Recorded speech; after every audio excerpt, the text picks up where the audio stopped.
Hello, hello. Good morning, my friend. How are you doing? Good. Really stoked. I'm leaving New York City today to fly to London, and then I'll be in Oh London for wow, the okay. weekend and leaving London for Tokyo on, I think, Monday or Sunday, Sunday. Nice, nice. Look at you becoming the real digital nomad. I know it's been a long time coming. I'm blessed that I was able to get this chance, and I'm excited to be traveling solo. It's pretty fun. I mean, I'll Yeah, be yeah, sad yeah. not to have my girlfriend with me, but there's some But adventure you in live being you solo. live in Nashville, no? Yeah, she lives in New Or York, so I'm here, and I generally depart ah, for my international ventures from here. I see, I see, I see, I see. What, so is it like a long distance type thing?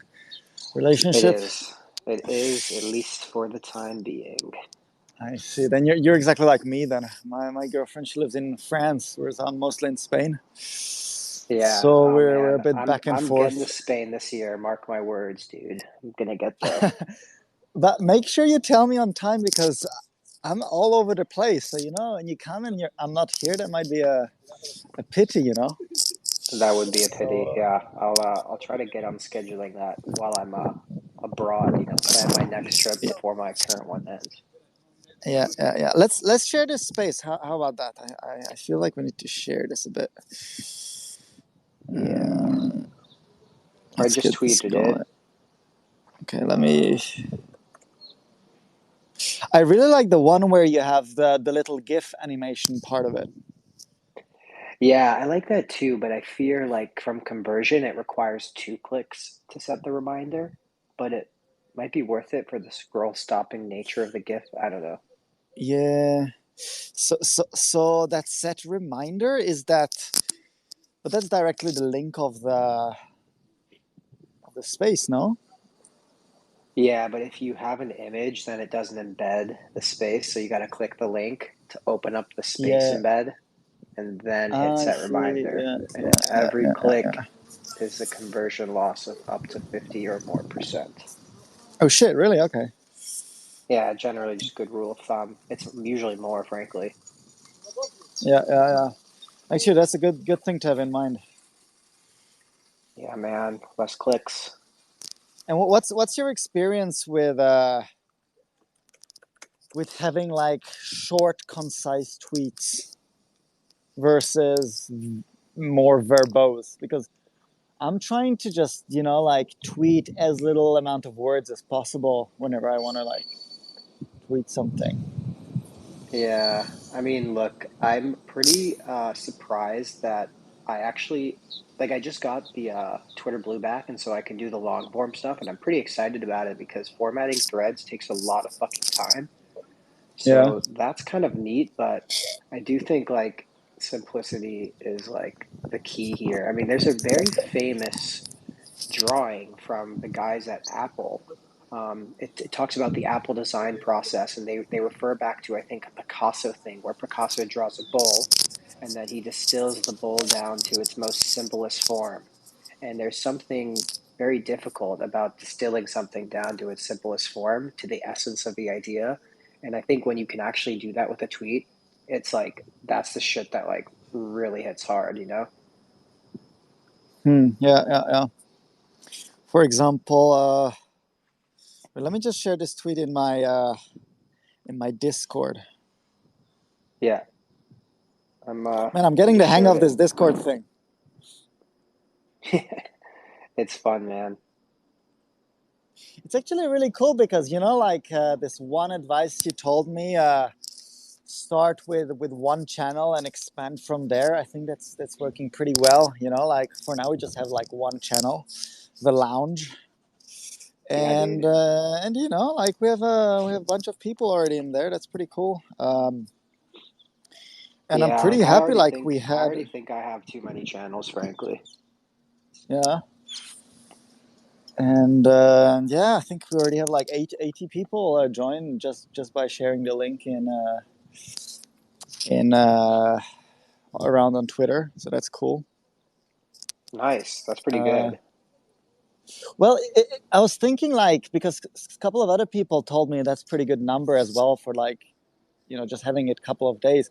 But I was selling these passes, and like people that put in money, they're incentivized to be part of it as much as they can. Because once you have skin in the game, you are Sure. more that you are more kind of aware about these stuff. You're more like joining Yeah, you everything, and think that's you'd what we get like think. at least like 80% of them or something.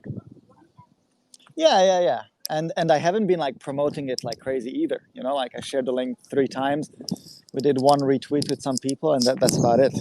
So Yeah, so what I have set up with Hype Fury is basically I have auto plug set up. So for like 20% of my best performing tweets, it just automatically responds with, if you like this tweet, check out the V3 Collective. Then it just yeah. plugs the link. But is that a link tree, or what is it? It Or inserts, I think right now it's plugging a link to the website or the Discord, I forget. But I'm using Hype Fury, which is it's yeah, a yeah, yeah. Well, Twitter yeah, yeah. queuing. Yeah. I use. Are you doing the $80 per month one, or the cheaper one? I thought there was like 15 or 19 and 50, but I'm doing the cheaper one because I don't need Yeah, the LinkedIn cross posting at the moment. yeah, yeah. I remember like a couple of months back we spoke about this. I'm also doing the 22 thing. I think they Yeah, increased their prices a bit, but yeah, it's because of the Twitter API, I bet. probably. But I was thinking maybe to increase it because they give more historical data if you go if you upgrade by one. Because now you can only see historical data for 5 days, Oh yeah, and right. like analytics and shit like that. Whereas if you upgrade, then you can see it like a couple of months back, and that's nice to see the evolution, I would think. But Check Black Magic though, because they might have a cheaper way to get data analytics, like $5 to $10 a month. Um, Black Magic. yeah, I mean I love Black Magic. I've been using the free version for a while. I don't use the paid version, but it has other cool features in addition to analytics. It's a pretty popular tool. But the tools I use the most are hands down Hyperi and then Twemex, which is actually a plugin built by Tweet Hunter, which is a big competitor to Hyperi. Mm, But mm, Twemex is awesome because you can go to any individual user's Twitter page, see their top tweets, see the conversations and tweets between you guys, and then you can also search that user's tweets very easily for like certain shit. So I can basically go to my top people and like get inspired by their best content very easily using Twemex.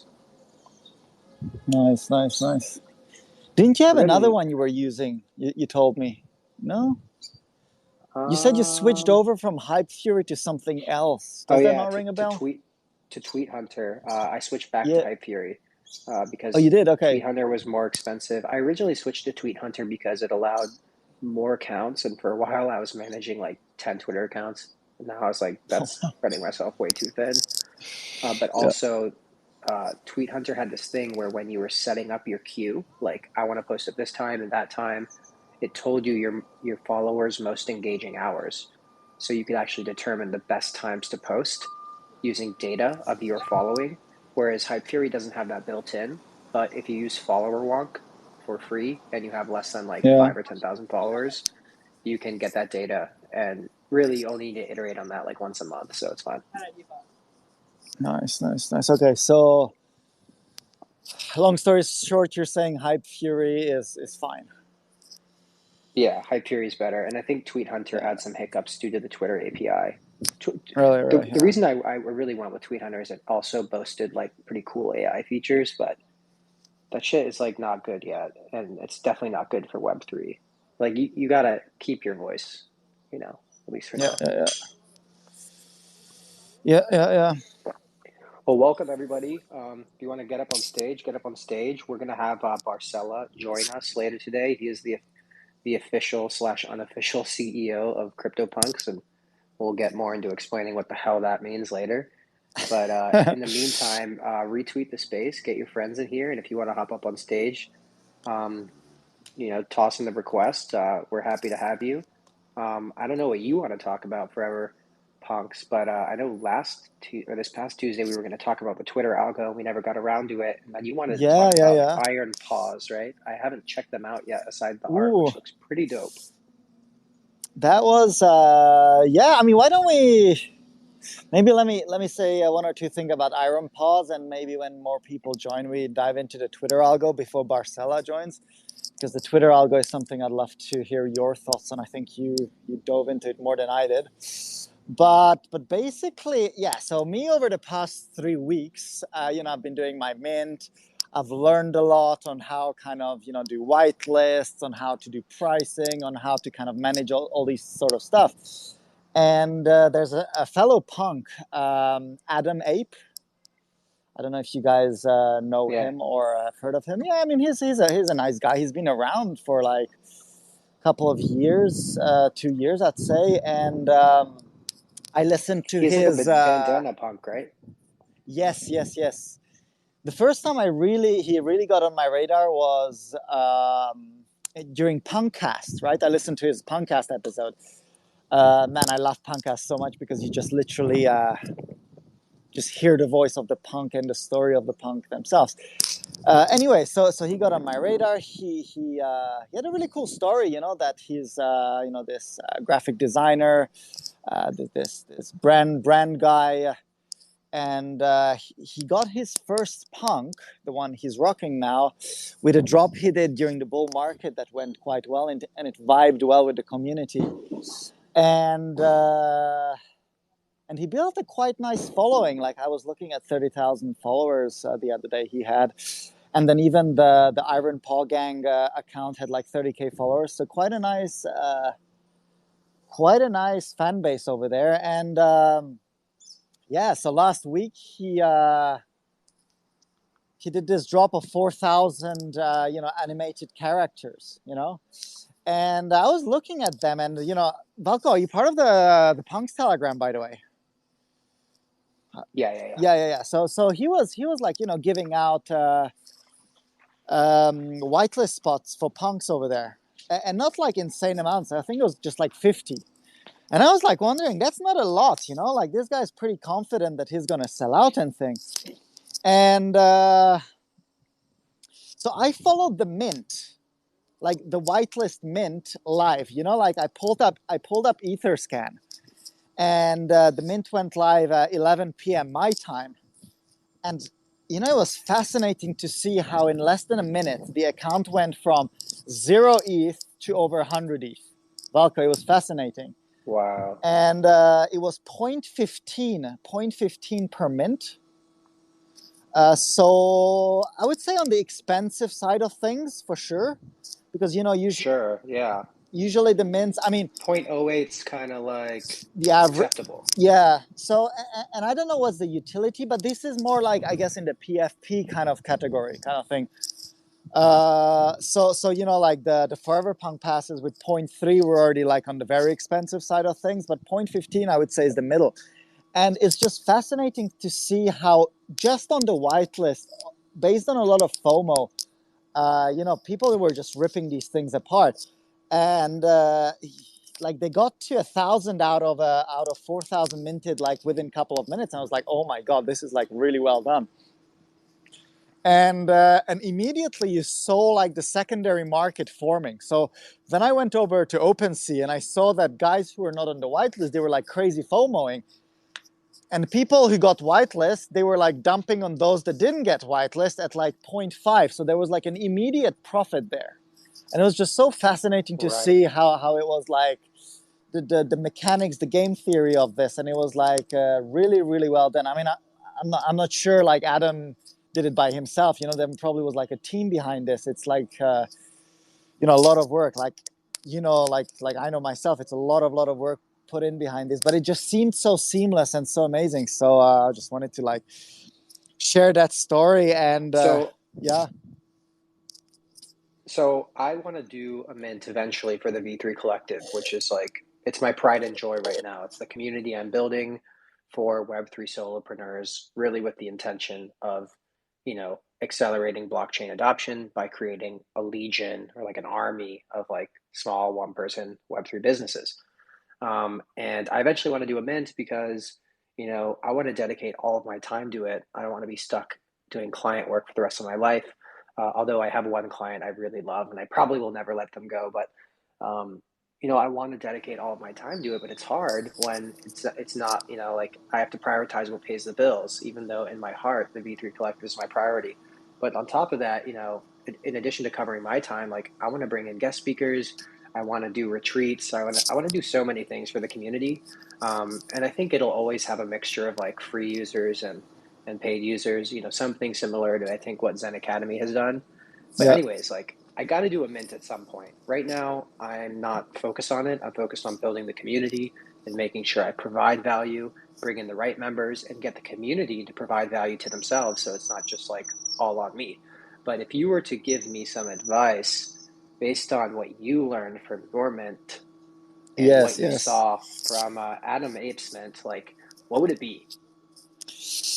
Good question. And the thing that pops straight into my mind when you said the word advice, it would be do it like layer by layer, right? So you're building a community which is growing, like more and more people. So instead of, for example, going straight away for, let's say, the 10K, membership pass or whatever, I, my advice would be, start small and maybe do a smaller mint to start. And then maybe 6 months later, when the community has grown, do another mint with a bit more of supply, and like build up layers like this, a bit like what Yuga did. I mean, Mm-hmm. they did it with 10K, of course, but like you and I were on a slightly smaller scale at like a one-man team level. Yeah, only So slightly smaller than Yuga though. Only slightly. only only slightly smaller, but if you remember, like Forever Punks, we did this Genesis drop like 6 months ago, and over there we had 121. There was a supply of 121, and Mm-hmm. uh, and if I remember correctly, we had 70 holders of that. And for this next mint, what we just did now, including those people, we're at 300 holders roughly. So you see, like I these can't remember if I got one of those or not. I'm going to look in my wallet.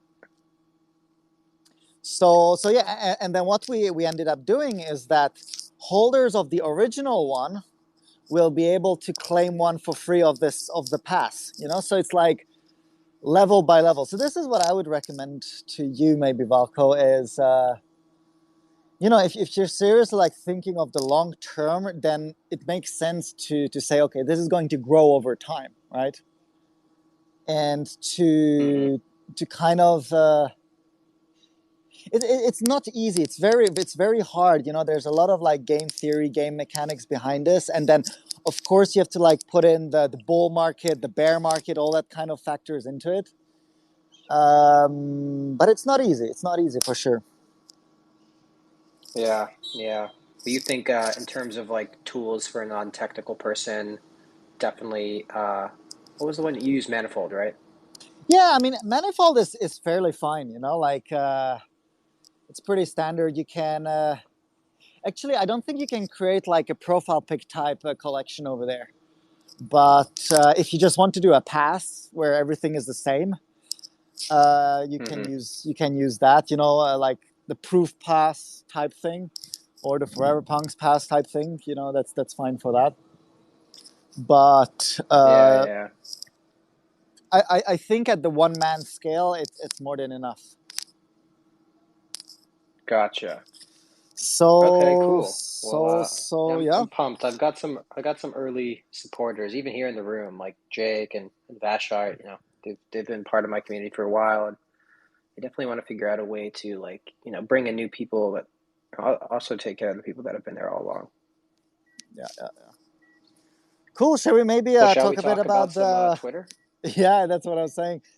Twitter. I saw in your Discord you posted when you tagged everyone with some Twitter algo links. Oh yeah. I try not to spam the at everyone's, but sometimes you got to do it when the information is that creme de la creme. So yeah, tell me what did you read about it? What have you learned? Yeah, I mean, so they published the source code for the algorithm. They didn't publish the entire thing, to my knowledge, but they did give us a pretty strong look behind the curtain. And I think one of the first things I learned that was very surprising is, everybody talks about Twitter being, at least recently, I've seen this. People are like, oh, it's really about comments. You got to get the comments, comments, comments, and replies. And so people have been posting questions, or some people have even gone as far as like making typos in their original tweets to encourage people to correct their typos to Oh get wow. replies going. I mean, people are doing it's all sorts of funny tactics, and I'm in a few groups that talk about this sort of stuff. And anyways, turns out when you look at the source code, there's actually a point scoring system for tweets, Yeah. and it basically shows like what gets the most like desirable engagement. And likes are worth 1.5x the points of retweets, and 30 times the points of comments. So Really? likes are the most valuable thing you can do right now with the current algorithm. So we're not in a comment based algorithm. We're in a likes based algorithm followed by retweets and then comments by like a factor of 30x. Hmm. And then So also that like I that was surprising. retweets indirectly gets you likes, right? Because if you retweet, you like show it to your network, and then they get the chance to like it.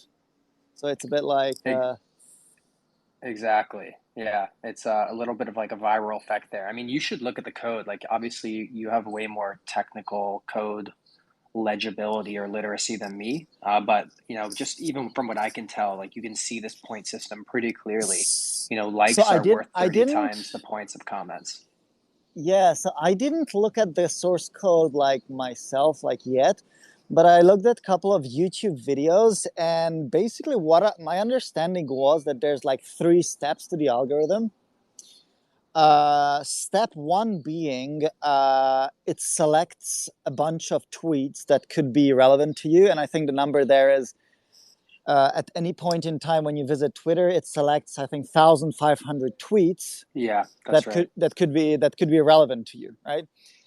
Then step number two is basically it gives these 1,500 tweets ranking points, right? And that's where like these scoring systems like likes or retweets or stuff like that come into play, but also other stuff when it was posted, like the date, the time, and stuff, and things And like that. photos and like video assets seem to give Exactly, you a exactly pretty that kind of stuff. significant boost as well. So then, based on this ranking system, the 1,500 tweets are kind of ordered, sorted.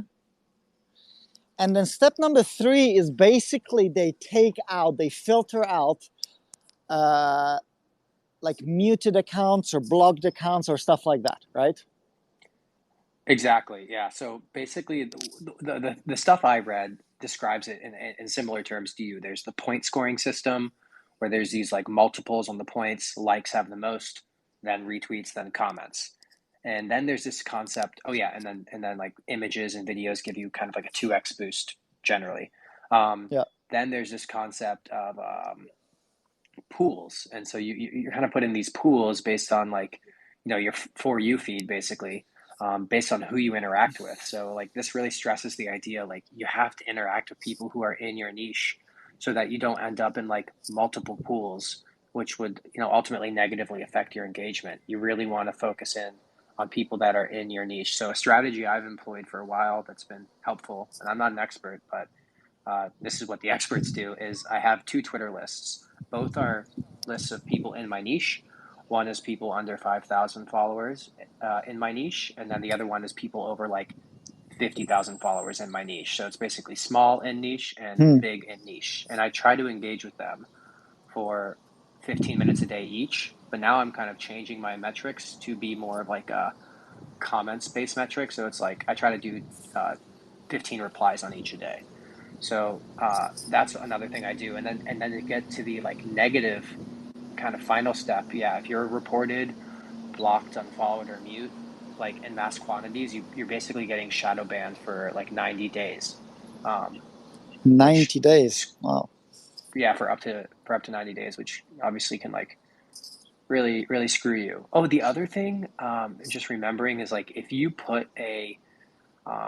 put like a link in your tweet, like you're basically Yeah, linking yeah, yeah, off platform, yeah. that will hurt you, but there's a certain level of virality you can achieve that kind of like overrides that, and then you're kind of like normal, but you have to kind of That's a break through that that's a ceiling really first.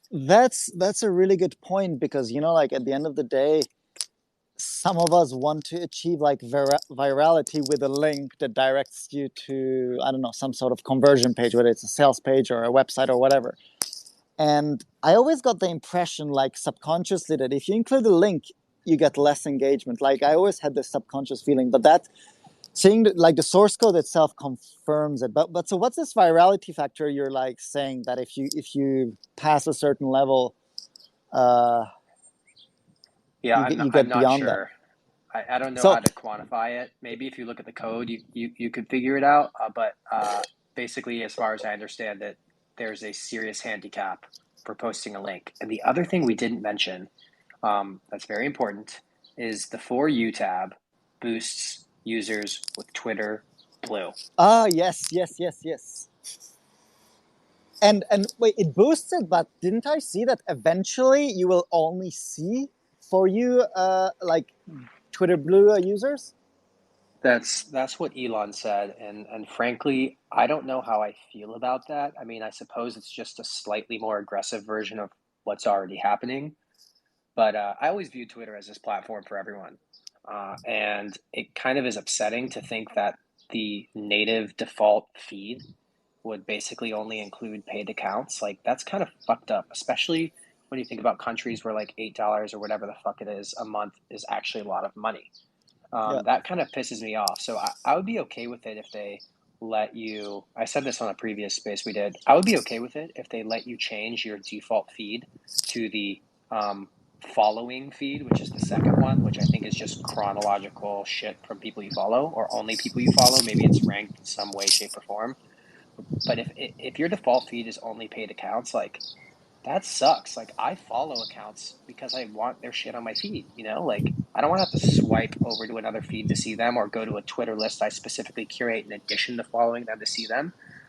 mm, Just because they're not able to afford something like that, that really bugs me.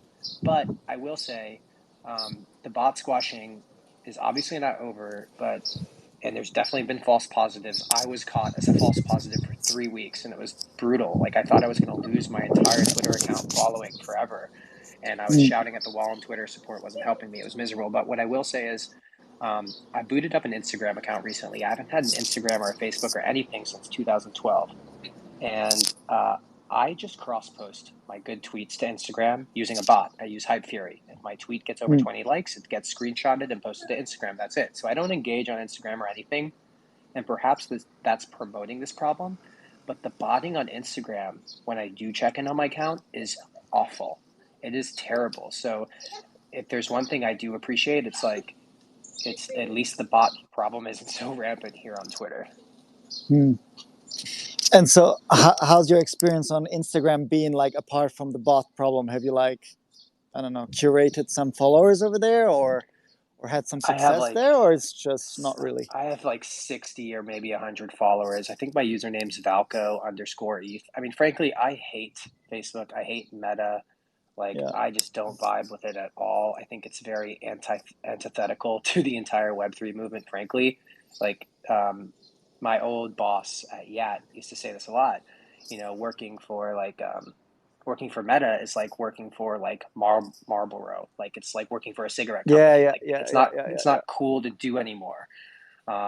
It's like viewed as frankly cancerous. So part of me is thinking like I shouldn't even have one just to like make a stand, but the other part of me is like, well, I'm spitting out all this content. I should just repurpose the fuck out of it and distribute it everywhere I can if I can do it without lifting a finger, which I can on Mm, Instagram via Hype Fury's like bot or whatever, or a Zapier, frankly. yeah, yeah.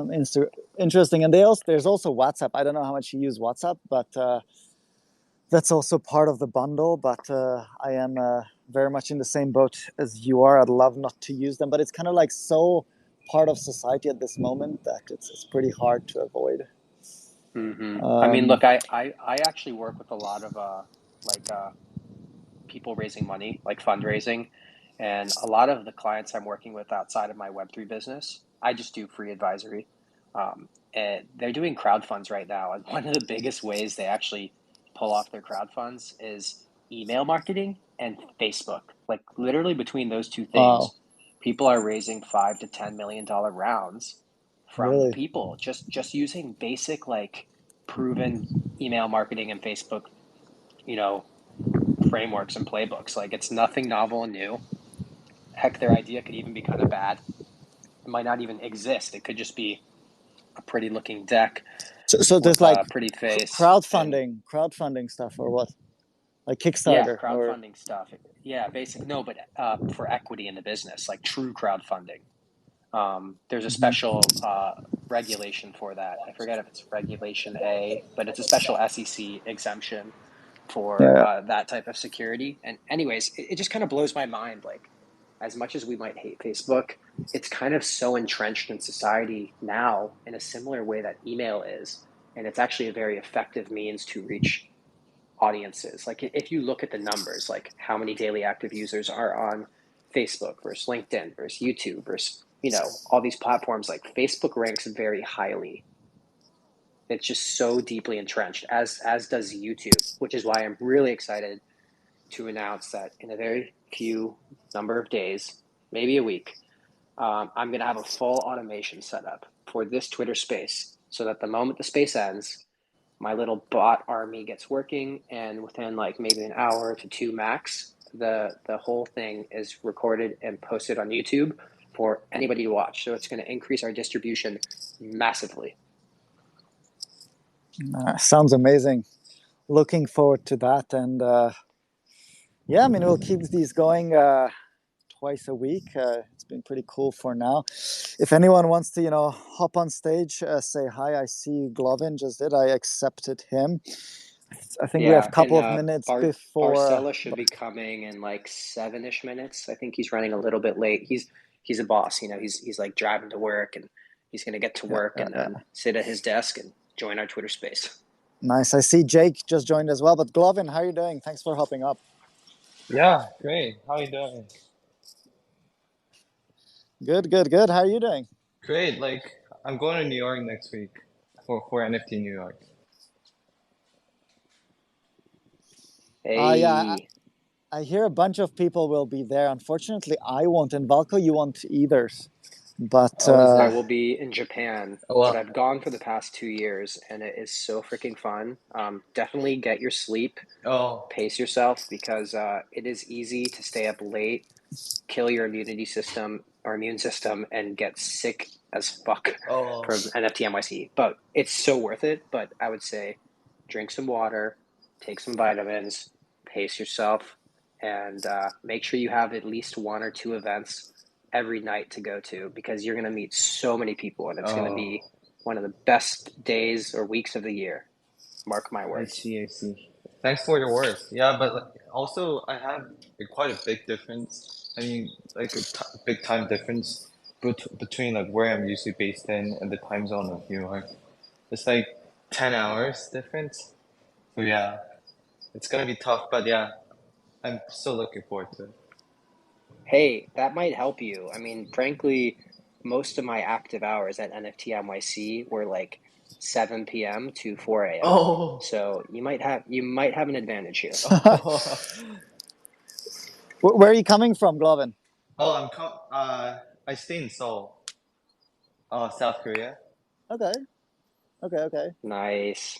Wow, we're like trading places basically. I'm flying through Seoul to get to Tokyo. Japan. Oh, great! Like Yeah.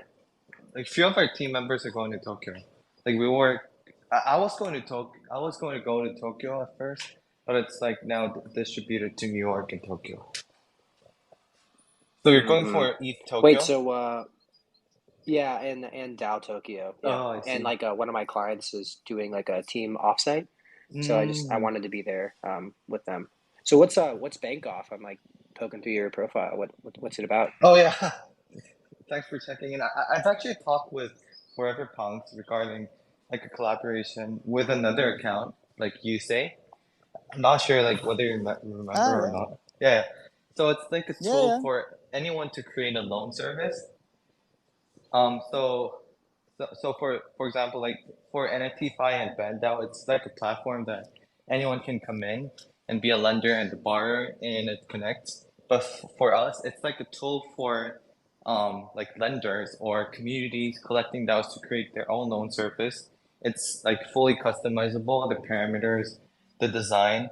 So it's like a module to be fitted into any kind of needs. And we're trying to like tackle those specific needs of each of the communities, like collecting DAOs or whoever the user is. So for example, if a community tries to use our tool, they put their treasure into the loan pool and give loans at a discount to the members, like with a low interest. For collecting DAOs, they do a loan to your own strategy. And yeah, we're talking to a lot of people. Wow. So Is it is this just you, or do you have a team? Also, yeah, we have a team. It's like seven. Like we have like three female members. They're designer, BD. One of them are co-founder, and yeah, there are like other engineers and me too. Nice. And what's your background before this, just out of curiosity? Oh yeah, I was a crypto native VC. Like I did early stage investments there. Invested in KlimaDAO, Celestia as a seed investor, and yeah, that was like my previous work as in Web3. Were you doing VC stuff before you were doing crypto VC stuff? No, like I was at I was at an accelerator, like like in Web 2, and then moved on to Mm. Web 3 accelerator, and then like moved on to Web 3 VC.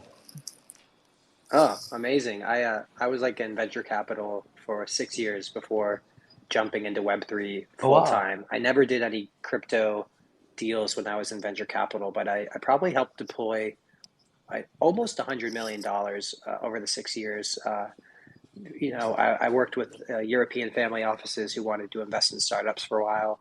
And then I joined a corporate oil and gas company to help run their $100 million VC fund.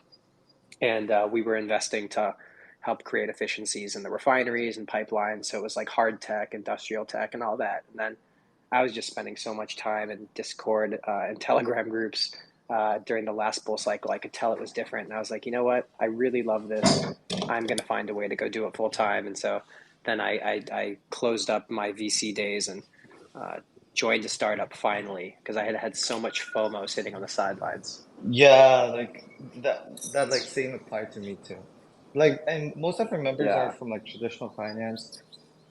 Another co-founder was from 500 Startups.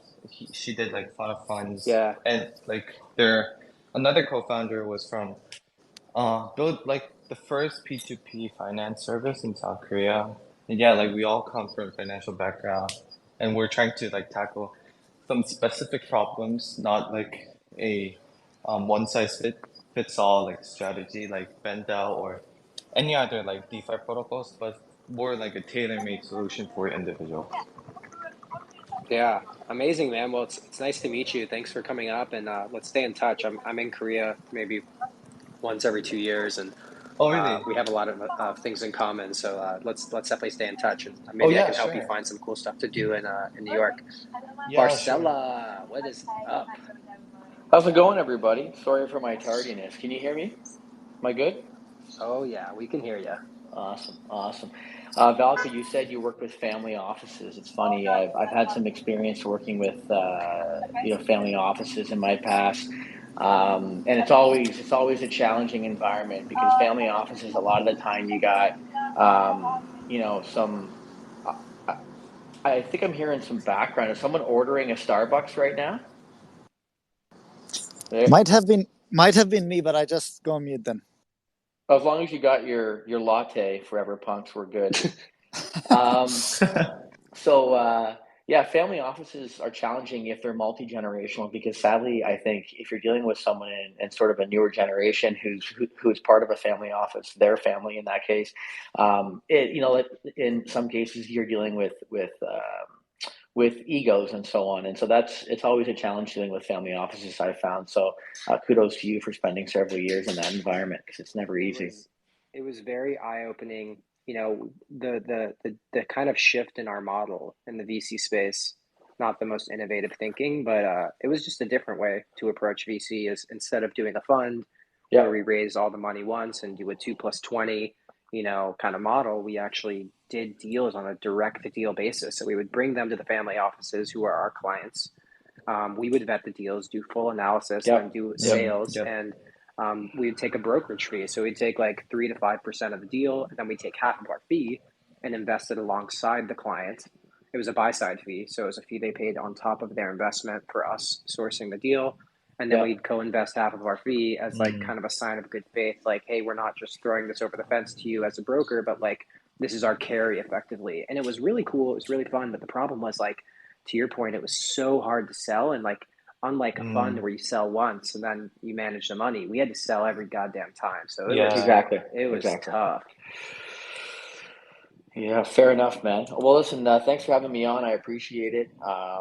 It's a whole bunch of stuff going on. Obviously, we all have, or hopefully a handful of us have Punks Brunch and, NFT New York City next week. Hopefully, people are making it out to that, which should be great. Are you at that, Valco? Or are you in New York for that thing? I'm in New York right now, but when NFT NYC comes around, I will be off in Tokyo for Oh, Dow nice, Tokyo and nice. for ETH Tokyo and to meet with the client. So I'm having a little bit of FOMO, but I have a good excuse. I'm really excited to be getting Absolutely, out there. and still participating in an NFT experience, I guess. So either way, I'm sure Tokyo will be pretty cool. Forever Yeah, Punks, man. you're in Europe, right? You said you're not making that either, right? Yeah, I'm in Europe this time, working pretty much heads down on the product at the moment, so won't make it out. I'm aiming for NFT Lisbon early in the Awesome. summer. Oh. That's I'm hoping to make it there too, man. If I can get overseas, which I mean, it's a short flight from Canada. It's like a 6-hour flight, same from any side of the East Coast there. So yeah, I mean, that would be it. It looks like a couple days or 3 days, I guess, of solid events. So should be good to hopefully meet up there, man. yeah. I mean, Let's Yeah, keep in same touch on here. that. We could get like a little party house going. Yeah, that'd be great. Yeah, sure. Let's just rent an Airbnb and fill it with punks. Yeah, that'd be sick. And I'll say more than punks. Obviously, the funny thing about this wake and bake that we're organizing for pre the punks brunch. So, for those who aren't aware, there's an 11 o'clock a.m. punks only wake and bake, which is my challenge with this. Is that I'm a Oh. pretty inclusive person, so people have been messaging me. On Twitter and DMing me and so on, asking if they can participate, and like in some cases, it's been great because these people are really good at selling themselves, like sending me, a list of strains that they have access to and how much of like a chronic smoker they are, and just really trying to sell themselves to participate in this wake and bake. But so far, it's punks only. There's about 22 people that are sort of part of this group. So it should be an interesting start to the punks brunch, all Oh my hanging out in the gosh, park and getting that's so stoned. amazing. I feel like That's I was looking at some of the entry requirements for Japan, and I don't think traveling with any sort of weed is very friendly. So I don't know if I'll be able to partake in a similar activity over there, but that is super fun. So did you Yeah, it did you should be put the cool. event up on Punks Club? You know what? Actually, I don't know if I did that. So it's snacks. Snacks. It's funny. All Yeah. these non names, but snacks is a punk, and he and I have organized a Telegram group for the Wake and Bake. I'll chat with him offline and make sure we get it up on Punks Club. It's a good idea. That should be up there for people to obviously see what's going on. I know it's on like the official program, which I find hilarious. So Snacks got it. They so they tap into his calendar or something, and he had it on his calendar, and then all of a sudden it was posted on the official NFT New York City like calendar of events, Oh which I wow, think so is they just like hilarious. found it. Like he didn't even push it on them. They just found Yeah, it. like I don't know how they have this direct connection to his calendar. I guess he's done this for years. Like each like I've seen his calendar and there's like tabs for every year and so on. So I guess maybe he builds a robust calendar and NFT New York City pulls some of the more informal events from him. But either way, it's made it up there. If anybody's listening and wants further details, and I guess at this point they're punks, fire me a DM on Discord or Twitter or whatever or Telegram, and we'll get you into that group and get you the details.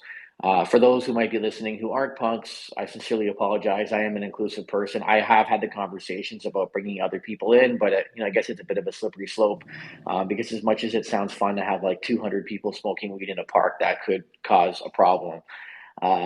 So yeah, that's next week. That should be fun. I haven't actually attended any physical NFT events. I met Brainy, the founder of Alpacadabras, who's been a punk for quite a while. I met him in Amsterdam when I was there with my family last October, which was great.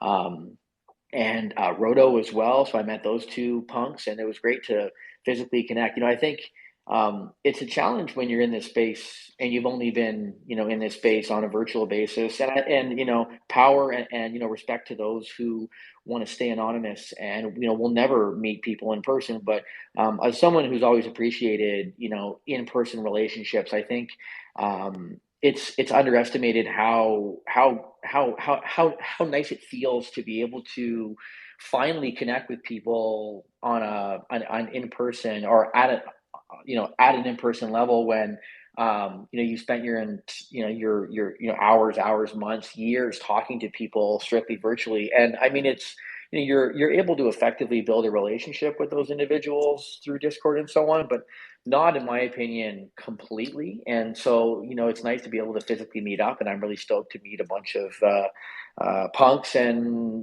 just people that are in this space next week. So that should be great. Dude, meeting people who own the same JPEGs as you is nothing short of a magical experience. For The sure. first time I did it was at the Christie's auction where they did the nine punks for like 16 mil. That same week in New York, they did the Save Art Space billboards where punks just took over New York City billboards like everywhere. And it was such a fun, magical day. And I remember it like so closely because it was right like a few months into COVID. It was like the first public event I went to. Like Yeah. wasn't sure if I should have a mask on or not. Like most people at that time were just thought it was crazy for even leaving my apartment because people were Yeah. still working from home. The city was desolate, but it was so amazing. And punks are funny because like punks are just so busy building, and we don't have like really a core centralized like community leader. I mean, yeah, Yuga bought the project, but like there's nobody really arranging punk events. So it's like it's kind of on us, really, It like is. in the most decentralized way to do that. And I feel like now punks are slowly and starting to like hit their groove and really do this in a meaningful way. And like stuff like Punks Club has really helped. But even stuff like this, like a Twitter Space, I think it's really really helpful. And just to remind everyone, I'm going to keep harping on this, but like the mission of this space is um, is to bring punks together, really with the focus of like sharing the punks' collective wisdom with the world. Because I just think there is so much collective intelligence and experience in this group of punks, including V1 punks. And I've been to so many events and sat around so many fires and heard so many cool stories and learned so many cool things. And I learned so much every day from the Discord. And I'm like, well, fuck, like, why don't we like share this with everybody else and also give the punks kind of a platform to promote themselves and do it in a way that's kind of like led from the community. So it Absolutely. started with Absolutely. me and Forever Punks, but we're super honored to have you here.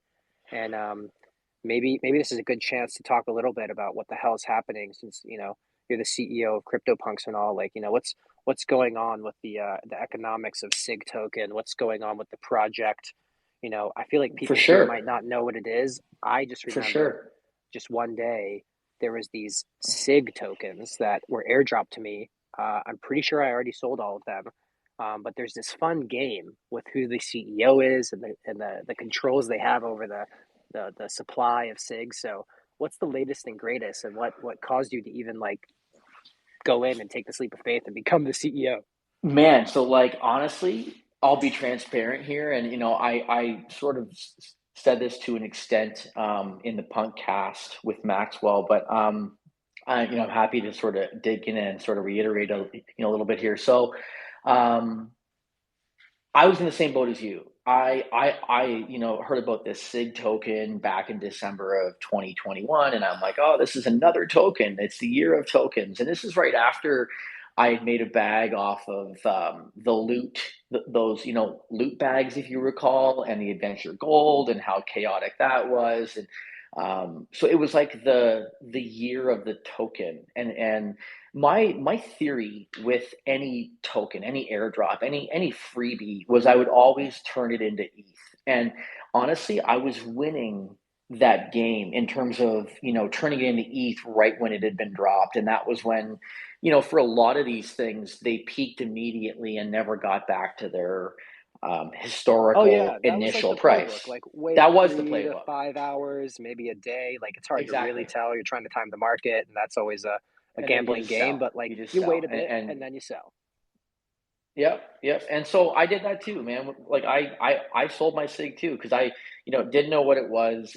I was so desensitized almost to these drops because it felt like it was going to go on forever, and all of us were spoiled who were here in 2021 because we had these ridiculously valuable drops. And so I sold my SIG and I never really looked further into it. And I was messing around in 2022 on the Punks Discord and stuff, and I'd hear chatter here and there. Shuli, who's one of the mods on the Punk Discord, who's an OG, owner and so on, who's an amazing person. She is a big SIG supporter, and so she would always kind of, bring the conversation to SIG here and there, and I pick up on that, and so like it sort of sat in the back of my mind as this token that was for the punks, built by the community, but I didn't know anything else. And about a month ago or so, someone was like really getting into SIG in the punks Discord. It was like late at night,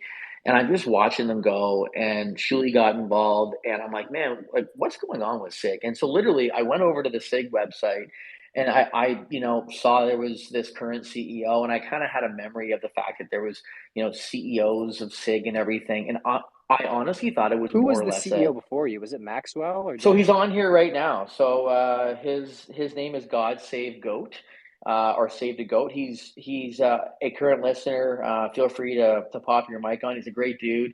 I've had long conversations with him since I took over. I didn't know this individual at all prior to this, and I saw that his face was up as a CEO, and it was a certain buyout amount, which wasn't very much. It was like half an ether of SIG, and then you have to prepay your SIG tax, which is like essentially an amortizing amount each day. I'm at like 90% left, so I prepaid 365 days worth of SIG. So So there's like my a recurring cost for you to be CEO, right? exactly. Like it's a really cool model, and I mean to step back, OX Tycoon, who is an OG punk owner, very intelligent person who is brought in to audit like new contracts for new projects all the time because he's just that you know Did he do yours knowledgeable. forever, punks? He looked at our code, yes, and it was a pretty amazing audit because he's fully anonymous. So when I shared my screen, I was talking and he was typing. So it was quite amazing. Yeah, he's super anonymous. And so yeah, he I sort of dug in and found out that he had built this, and sort of he was the one who set all this up for the community with the 100,000 SIG per punk. And so back in the day when this drop happened or when this airdrop happened, every single person who had a punk had the ability to claim SIG. So actually, it wasn't an airdrop as far as I recall. So you had to go and actually sign a transaction on the SIG website to collect your SIG Valco. And so that's one of the challenges that like we're having right now is that the contract was written at a time when the delegate wallet concept actually wasn't even a concept. And so there's no ability right now to use a delegate wallet to claim your SIG. And as a result, partially, and I think it's partially driven by the fact that you can't use a delegate wallet and people aren't comfortable, but also just people not knowing that there are these SIG tokens out there. Only 37% of punk owners have claimed their SIG, and which is crazy even to think about. Like 30%, 37% that's of it. wallets holding punks interacted with like a new contract. But that just goes to show you how like serious OX Tycoon's reputation Exactly. is. Like you see that shit Exactly. on there, and you see somebody like Shuli like talking about it in the Discord. Like that's kind of all you need to know. You're like, oh shit, like these guys' reputations are like gold. Exactly. And he even has gone as far as actually just yesterday posting answers to these questions because I think, and I'm not taking the kind of accountability to the extent of me being the reason, but there's definitely been a little more interest in SIG over the last couple of weeks. And a lot of people have been asking questions and like a common question is this delegate wallet question. So he just posted yesterday some answers and he literally says, that he's 100% confident in the security associated with his website, and 35 or 37% of punks have already claimed, and they hooked up their wallets and so on. So he's trying to make the case to other punk owners that if they haven't claimed their 100,000 SIG, it's completely safe to go and connect your wallet and claim that SIG. Some people, will If never you feel comfortable. was there a snapshot or like can you buy punks with unclaimed SIG? Yeah, so you definitely can. And that's something that's difficult it's not difficult to identify because you can go, into the Etherscan and actually just pump in a number and figure out if that punk has SIG left to claim. But it's a And manual process. what's the value roughly on 100K SIG at the moment? It's like 40 or $50 US right now. It's not a lot of money, but honestly, like that's why I'm here. I think, partly as a punk and not as an ape, and I have all respect for Board Ape Yacht Club and Yuga and everything that they've done. And I do believe that our token should have more value to it because I think as a community we should hopefully embrace the one token that's kind of been built by our community, which we definitely haven't done over the last call it 18 months since this token was released. And it's difficult when you're maybe comparing to like an ape coin or whatever. And there's been I've had some heated arguments in the SIG Discord already to a point where like an OG has left the group because him and I got in some big battle. And honestly, like I'll state for the record, super passionate guy, the biggest holder of SIG. But literally like I bumped up SIG production. So one of the things the CEO can do is every 2 days I can go in and I can alter how much SIG is produced by the factory, which essentially you can make the money printer go burr. Yeah, and that SIG isn't allocated to anybody who has staked their SIG on the contract and so on. And I bumped it up one bump, and like on my like day 2, just to do something. And I had this What's one bump equal to, like percentage It's wise, going right? from 40 SIG a day to 50 SIG a day, so like a Okay. 25% bump in production. So significant on a percentage basis, but figured, as a new CEO, I should do something to Yeah, kind of that's like just what get the the ball Fed did in rolling. 2020. They increased the monetary supply by about There you go. 20%, There you go. There you go. So I felt it was a good start just to kind of do something and get the ball rolling. And I got like hammered by this one individual. He wrote me these massive messages being like, I want financial support, like quantified support for what you're doing. I want to understand why you think it makes sense to increase supply. And it went very quickly from me thinking this was kind of this dormant, fun little thing that I could spend like zero point 0.8 Ether on and put my name as the CEO and kind of have that be a part of history for fun to like, holy shit, I'm taking over this project essentially, or I'm the CEO, quote unquote, of this project, that carries certain obligations, and people are fucking intense, and they think like they are looking for solutions, and they're looking for progress, and they're looking for evolution, and they're looking to take this to the next level. And so it's been good. Like I have respect for that drive and their goals and so on. And so I've been trying by having, by hopping on this call, by having this Spaces tomorrow with Red Lion and Fuck Render. I've been trying to just sort of get SIG back out, on sort of the discussion table, and I think that's Mm-hmm. happening, which is cool. But I think we also have to be realistic. Like, for example, this individual, or like a few people, I guess, who are big, like sort of SIG maxis, are ripping ApeCoin and saying how, the SIG token should be more valuable than ApeCoin because punks are way cooler than apes. Dude, Well, that's so interesting. I never even thought to like compare the two, but it like makes sense. it does make sense, but then if you really step back, and maybe this is where like the actual CEO hat in me, the CPA, the current CEO of a manufacturing company, which is what I'm doing right now, sitting in my office. I step back and I'm like, but the ape coin is literally like it's a result of a real massive corporation at this point building value and creating, the financial raise that you got. They like raised what, how much million? I think it was like what, Hundreds of millions of dollars. yeah, like it was I like it think was they like raised 280 million, over I think. exactly, yeah. And then the 280 sales plus something generated else. several hundred more million. Like they're sitting on a And war chest of 500 mil everything probably they or more. do, everything they do is driving tremendous revenue. And I mean, hey, it's a very, very effective business model. So it's really difficult to sit back and say that SIG, for example, this community built token, and all power to OX Tycoon. And, the site is actually very user friendly and it's kind of a fun project. And the CEO thing makes a lot of sense. But it's really difficult to sit there and say, like, well, this should be, as valuable, if not Right. more valuable than a $5 ape coin, when it's a coin that like is literally built around a proper business. And so I don't ever I personally don't think it will probably ever be more valuable than ApeCoin if they sustain their path. But it doesn't mean it has to be worth like 1/10 of 1 cent. It means we can invigorate this community to sort of rally around SIG and make it something that's more sort of realistically valuable to us, more than 100,000 being worth, call it $50, but ideally maybe worth $1,000 one day. But it's ever going to be worth $500,000, like 100,000 ape coin is probably not. I'd love it to be one day, but a lot has to happen, and that's where I had to kind of straighten some people out and say, listen, I run a business for a living. I have two small kids. I have a wife. If I've pissed people off by taking this CEO role over, and the expectations are that I run this like a full-time business, I'm just not the right person. Okay, so I have three questions for you quickly, and then Sure. I wanna toss it to Tillery because I see her their hands raised up. So Yes.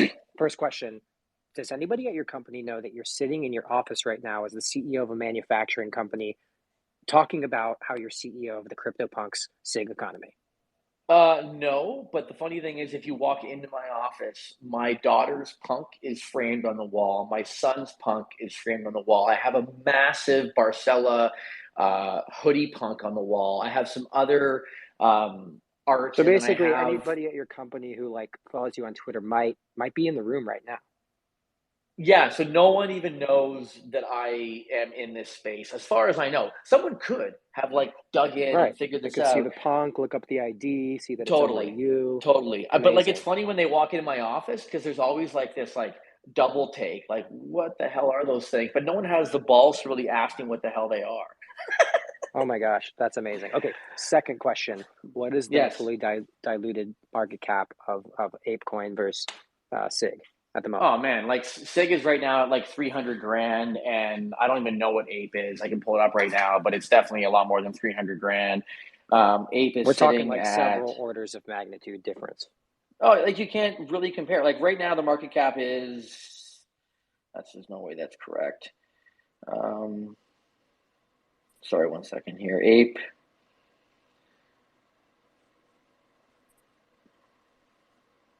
Yeah, so it's like it's like over $1 billion. This is what this is saying. So one Wow. and a half billion dollars is the market cap compared to 300 grand. So it's really, really difficult to even try to field questions with, the SIG community if if those questions Yeah. are around like, how do we make this as valuable as aid. I see. And so anyways, I had some real headbutting that has gone on, but I think we've made progress overall. So anyway. Oh man. Okay, so third question, then I'm going to pass it to Tillery. Yep. Is, I know a lot of CEOs of public companies, not like a lot, but like at least like 10. And it's funny, like their companies like serve purposes and provide value. And like, you would think like a lot of them would be like laser focused on, hey, I like really need to increase like our revenue or like, decrease costs or like stuff like that, or like achieve our mission and make our impact. And some CEOs are like that, but so many of them are just laser focused. Excuse me, I had a cough.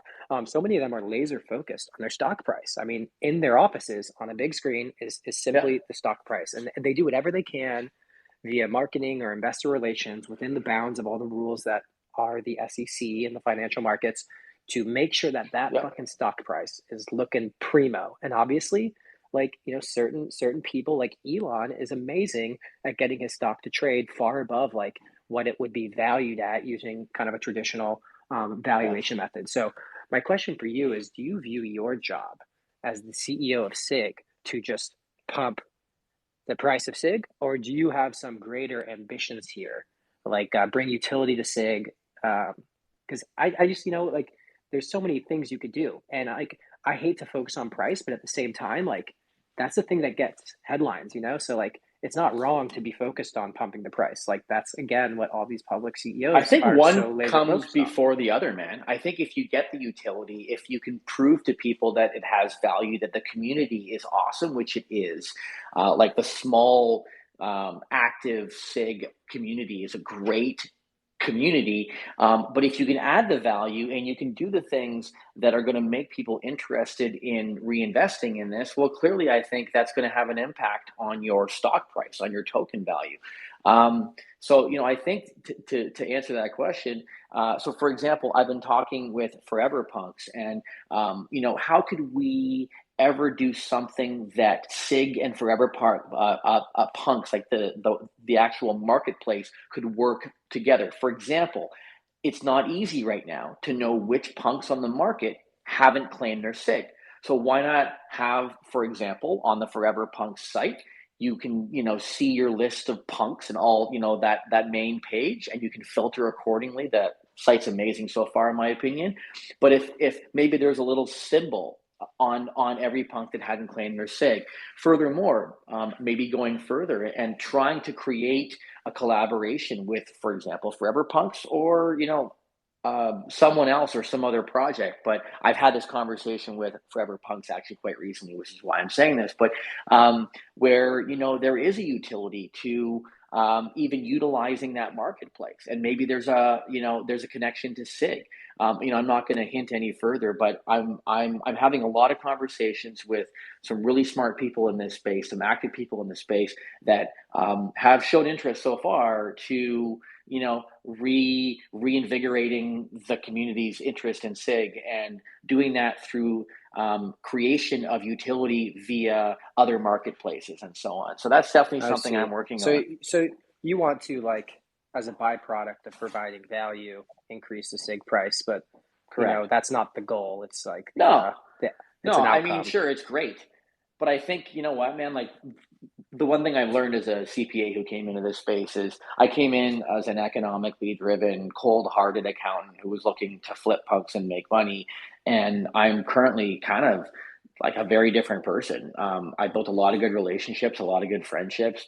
I've seen a side of art that I never thought I would appreciate as an accountant who never really appreciated art in my past. And so I think I'm going to let that like newfound appreciation for the space kind of guide me in this sense. And I think if you focus on the relationships and you focus on in this case trying to build some utility for people and trying to add value, everything else will fall together at that point. It's the same advice I give for anybody who's entering the space. Don't buy things for flipping and for economic gains. Buy things you actually love, and then those gains are a bonus. So anyways, that's kind of my approach. Is I'm going to look at how we can add utility, how we can add people to the community, get more people involved, get people excited about SIG again, and I think everything else will follow suit. Amazing. Well, you've got me definitely more bullish on SIG. I'm gonna have to dig back into the whole situation. But Tillery, thank you for being patient. What is up? Good morning, everyone. Yes, I just had a question about the SIG token. I was wondering, do you have to be like a holder in order to get the SIG token for the crypto pumps? No, sir. Anybody can buy SIG. It's on Sushi Swap, so you could exchange USDC, Ethereum, Bitcoin, etc. For some SIG token. So no, you do not need to be a punk holder of any sort in order to, hold SIG. Okay, thank you, bro. Appreciate it.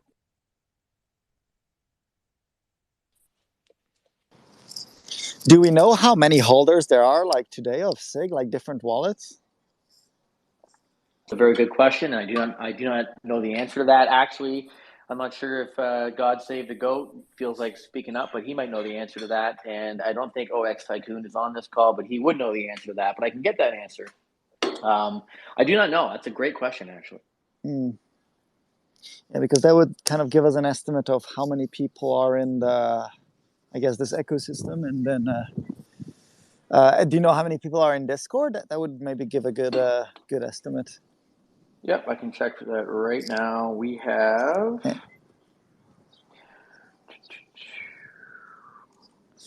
And in the meantime, I saw Jake has been on stage for a while. It's 265 holders. 265 holders. Yeah, and 340 Yeah, people are online right now. Or sorry, are part of the Discord group. I see. So like 300-ish people. Correct. Yeah, because 37% of punks claimed, but I'm sure some punks had like multiple punks, right? And they claimed all the SIG at once. Yes, that was my case. Do you guys, like you as in the CEO or other people, have any sort of say or control over the liquidity driven to SIG token on Sushi Swap, or is that just fully decentralized and just up to the market? Fully centralized and up to the market. Furthermore, when you stake, so you buy the LP tokens or whatever to stake on the SIG website, you have to add liquidity in as part of that, right? So like some ETH, for example, in order to get the LP token. And is there any like liquidity mining, like you get some newly created SIG for providing liquidity, or none of that? Yeah. So when you when you stake on the SIG website, which I've done, for example, as well as many others, and then as I mentioned, there's the production and there's that rate of production. So those 50 SIG every day right now is being reallocated to the stake to those that have staked. So that's their pass back in terms of liquidity. Mm-hmm. Oh, I'm looking at holder stats. It might be 362 holders, not 265. I don't know if I plugged in the wrong contract, but I clicked on holder stats hyperlink on SIG token versus entering in the token address on Etherscan, and I'm just getting slightly conflicting info, but between 265 and 362. So what do you, okay, so we're probably going to wrap up pretty soon, but now that you've like really gotten intimate with this whole SIG situation, and you've spent time in the Discord talking to other people, including some of the OGs and even some drama with some of the OGs, like what do you think OX Tycoon's like kind of intention was creating this, or like what kind of game or parameters was he playing with here? Because he's obviously a really brilliant dude, so I'm just curious, like if you were to put yourself into his mind, like what do you think his hopes or intentions were with this whole project? Well, I think from the CEO perspective, the goal was to like literally have people almost fight to be that role, and so you can buy each other out. Like right now, literally at this second, someone could take like 2 Ethereum, I think it is, or even less, and they could just go become the CEO, and I'd lose all my title immediately, and it moves on to that next person. And there's an NFT, a CEO NFT that's dropped into your wallet. And I'm not really sure how this works. I'm not too technical, but then if someone buys me out, it just leaves. Like, it leaves my wallet and it goes somewhere else. Is it anyone with a punk or literally anyone? Anyone. God Save the Goat does not have a punk, and he's the previous CEO. And so anybody who wants to put up that SIG can become CEO. And so I think from his perspective, it was, if this token does take off and if it does gain popularity, then he would be able to sit back and see people literally paying to, fighting and paying to become the CEO, to take it in their direction. So I don't think he had a specific direction in mind. I mean, his goal or his goals are very clear. He's actually, he's posted them a few times over on this, the SIG Discord. He wants the community to grow. He wants SIG to be relevant to the punks and to the community at large. But he's kept it fairly kind of broad and open-ended, and I think that the reason for that is because, again, he wants it to become this, or he wanted it or wants it to become this game that is competitive, to be the one in the at the steering wheel who gets to sort of make some of the decisions. And it probably didn't turn out how he expected. In a sense, it's not really competitive right now to be CEO. But then on the other hand, a guy like me came along and threw down a couple ether to take it over. So it still has its interests. I think if we can accomplish some things and bring in some utility, then maybe that sort of competitive angle will surface again. And that's partly what I think he was trying to accomplish. Is just sort of to create something that adds value to the punk community, but also is like a game, like a competitive game at the end of the day. It's amazing. It's crazy to think, this feels like it happened so long ago, but just looking at the website, it's 404 days ago this whole thing kicked off. It's not too long ago. The NFT space just moves so damn quick. I agree. Well, anybody have any final lingering thoughts, questions? Otherwise, I think it will be time to wrap this up. I will be heading to London later today, so I've got some shit to get done. And then I'll vanish from the country for 2 weeks. But yeah, anybody got anything? No, it's super fun having you on, Barcella. Thanks for joining. Let's keep the conversation going in DMs, I'd say. For sure. Good luck with your trips, Valco. And yeah, guys, thanks for safe trips, Valco. on. And travels. Valco, we're doing next Tuesday again, right? Correct, Valco? Yeah, we'll do Tuesday and Thursday. It'll be 10 p.m. for me, Tokyo time, but I'll be here. And I'm hoping to get together with Sean Bonner, IRL, and some other punks to maybe join me on this. Yeah. But yeah, Barcella, thanks so much for coming. If you want to come thank back you guys anytime for hosting me. Yeah, cool. To deliver any official messages as the CEO, consider this a platform to use at your disposal. And maybe we'll see a cool collab soon here between Forever Punks and Barcella. Well, thank you guys for your time. I appreciate it. Thanks everybody for popping in who listened. And yeah, I'm actually back on tomorrow with Fuckrender on Red Lion Spaces. So if anybody wants to pop in and take a listen, we'll be talking about SIG and then some punk stuff, as well as his awesome project Livcidia. So anyways. Oh, one last thing that would be cool. I don't know if you can make it happen, but you are the CEO. You know how you can look at all the historical presidents of the United States in a really epic grid style view? Well, it would be really cool to see all the historical CEOs of CryptoPunks somehow. I don't know if we can outsource that to the crowd, but I surely would love to look at that. And it actually might make people come to your spot, though. So, to be taken with a grain of salt. Hey man, I'm all down for that. If someone wants to come in and they have sort of better ideas in their mind, that's I think the spirit of the game. So if someone wants to come in and throw down the ETH and take over, by all means, then I become their employee and this thing keeps moving forward. I guess that's how it works. But no, yeah, I mean, sounds good. I appreciate it, and thanks for your time, everybody. And we'll hopefully talk again. All right. Adios, guys. Thanks, everybody. Goodbye, everyone. Ciao, ciao.